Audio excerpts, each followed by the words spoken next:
نحمده ونصلي ونسلم على رسوله الكريم اما بعد فاعوذ بالله من الشیطان الرجیم بسم الله الرحمن الرحیم.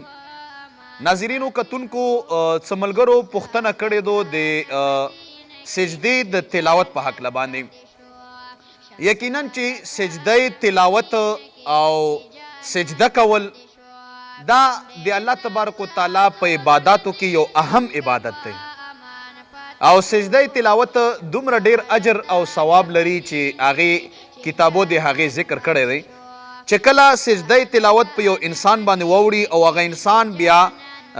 سجده تلاوت وکړي چې شیطان افسوس وکړي چې هی ما سجده نه وه کړې، الله پاک ما سجده نه وه کړې او انکار مې ترې کړی و، الله تعالی ماله کوم ځای راکړو او دغې مسلمان او مومن بنده سجده د تلاوت وکړه، الله تبارک وتعالی په دې باندې ورله جنت ورکړو. دا شیطان دا آرزو کوي او تمنا کوي. سجده تلاوت چې کله یو انسان سجده ویي او په قرآن پاک کې چونکې 14 سجدې دي د تلاوت والا هغه آیات د وویلو نو په ده باندې هم واوښته سجده او چې چا واورېدو په هغه باندې هم دا سجده تلاوت واوښته. خو بیا اکثر داسې ملګري وي چې هغوی ته د سجدې د تلاوت د کولو هغه پوره طریقه چې کومه اسلامي دو او مسنون طریقه دو هغه ورته نه زده، حالانکه دا یو اسانه خبره دو او په دا کې هیڅ قسم شی نشته.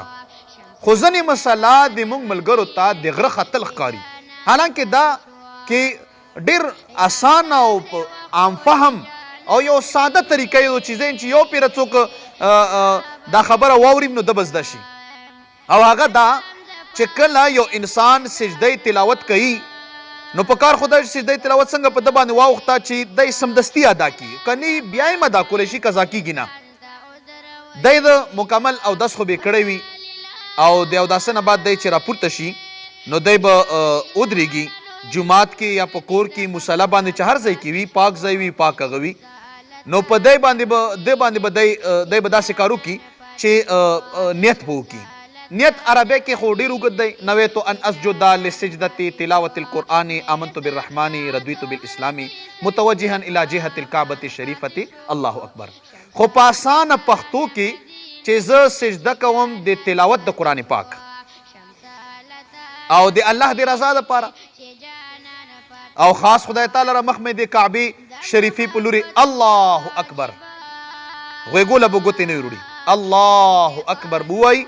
او د هغې نه بعد به دی ډایرکټ لاړ شي سجدې له او په سجده کې به دی 3 وارې سبحان ربي الاعلى سبحان ربي الاعلى دا به وایي او د هغې نه بعد به بیا وایي چې الله اکبر. دا یوه سجده ادا شوه. که دی وایي چې قرآن پاک کې مکمل ویلی دی په ده باندې 14 سجدې د تلاوت اوښتې وي بیا به څه کړي نو نیت وکړي چې زه 14 واړه د قرآن پاک د سجدې تلاوت هغه ادا کول غواړم د الله د رضا دپاره او مخ مې د کعبې شریفې په لوري الله اکبر. یو سجده ده ولګوي بیا د اتحیتو باندې کینی الله اکبر دی وایي بیا د بله سجده ولګوي بیا د اتحیتو باندې کینی او بیا د بله سجده ولګوي